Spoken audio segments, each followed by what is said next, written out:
Dictation 100 शब्द प्रति minute start होगा 5 सेकंड बाद।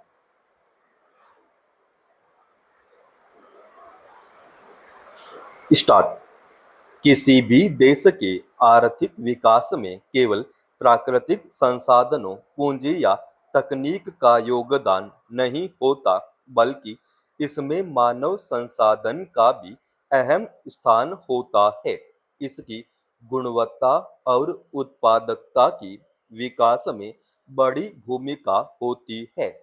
मानव संसाधन में उन लोगों को सम्मिलित किया जाता है जो अपनी शारीरिक, बौद्धिक, तकनीकी तथा प्रबंधकीय क्षमता से उत्पादन और विकास की प्रक्रिया में अमूल्य योगदान करते हैं।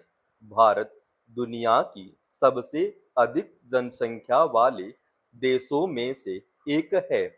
इसकी लगभग 65% जनसंख्या 35 वर्ष से कम आयु के युवाओं की है।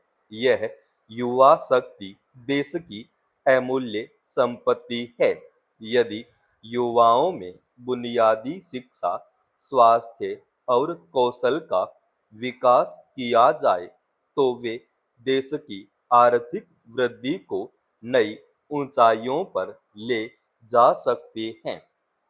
भारतीय अर्थव्यवस्था के तीनों महत्वपूर्ण क्षेत्रों प्राथमिक, द्वितीयक और तृतीयक क्षेत्र में रोजगार तथा मानव संसाधन की स्थिति अलग अलग है।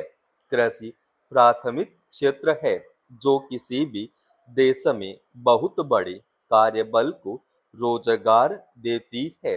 निर्माण वाले द्वितीयक क्षेत्र की उत्पादन में और सेवाओं वाले तृतीयक क्षेत्र की सकल घरेलू उत्पाद में अहम भूमिका होती है। नवीनतम आर्थिक सर्वेक्षण और सांख्यिकी मंत्रालय के श्रमबल सर्वेक्षण के अनुसार तीनों क्षेत्रों में प्राथमिक क्षेत्र कृषि, वानिकी, मत्स्य पालन और खनन जैसी गतिविधियों से जुड़ा है। रोजगार से लिहाज से देखें तो भारत के कुल मानव संसाधन का लगभग 40% हिस्सा आज भी प्राथमिक क्षेत्र में कार्यरत है। भारत की जनसंख्या वर्ष 2025-26 में लगभग 143 करोड़ से अधिक आंकी जाती है। इसमें कार्यशील आयु वर्ग की जनसंख्या कुल आबादी का लगभग 67% है। यह स्थिति भारत के लिए बेहद महत्वपूर्ण है। मानव संसाधन उत्पादन का सबसे अहम घटक है। कृषि, उद्योग और सेवा क्षेत्र सभी में प्रशिक्षित और कुशल श्रमिक उत्पादन क्षमता को बढ़ाते हैं।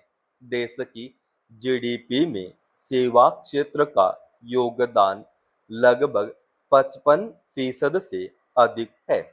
इसका भी प्रमुख आधार प्रशिक्षित मानव संसाधन है।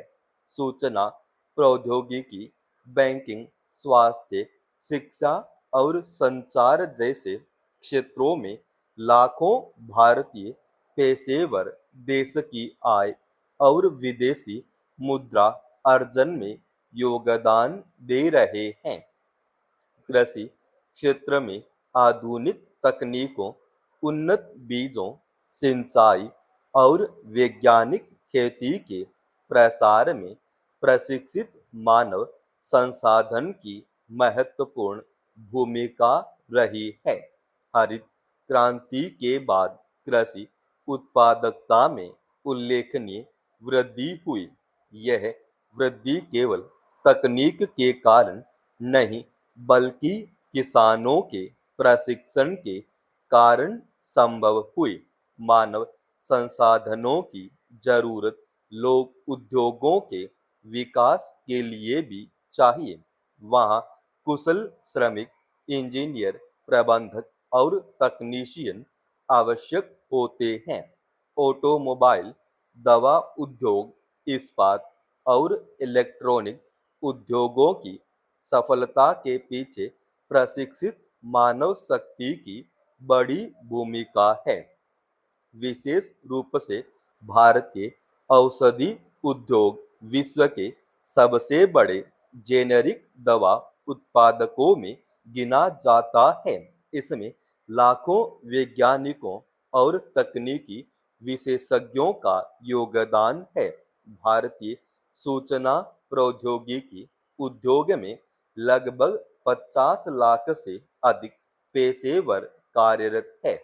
सॉफ्टवेयर निर्यात, डिजिटल सेवाएं और बिजनेस प्रोसेस आउटसोर्सिंग के माध्यम से भारत को अरबों डॉलर की विदेशी मुद्रा प्राप्त होती है। प्रमुख सूचना प्रौद्योगिकी कंपनियां मानव संसाधन आधारित विकास के उत्कृष्ट उदाहरण है। शिक्षा मानव संसाधन विकास का आधार है। शिक्षा व्यक्ति की उत्पादकता, नवाचार क्षमता और आय अर्जित करने की योग्यता को बढ़ाती है। भारत में साक्षरता दर स्वतंत्रता के समय लगभग 18% थी, जो अब 77% से अधिक हो चुकी है। उच्च शिक्षा संसाधनों की संख्या में भी उल्लेखनीय वृद्धि हुई है। भारत में 1100 से अधिक विश्वविद्यालय, 45,000 से अधिक महाविद्यालय, हजारों तकनीकी और व्यावसायिक प्रशिक्षण संस्थान कार्यरत है। उच्च शिक्षा प्राप्त युवाओं की बढ़ती संख्या देश को ज्ञान आधारित अर्थव्यवस्था की दिशा में आगे बढ़ा रही है।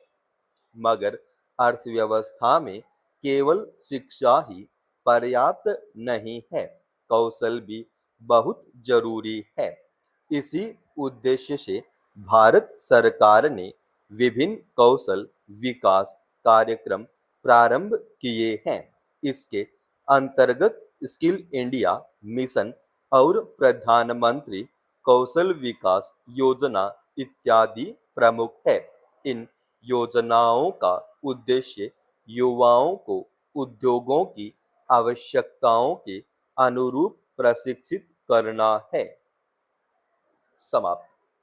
दोस्तों, रोजाना ऐसी एडवांस डिक्टेशन के लिए चैनल को आप अभी सब्सक्राइब कीजिएगा और आज के इस डिक्टेशन का पीडीएफ फाइल हमने हमारे Telegram channel study with HP form पर डाल दिया है, जिसका लिंक इसी वीडियो के डिस्क्रिप्शन में डाल रखा है।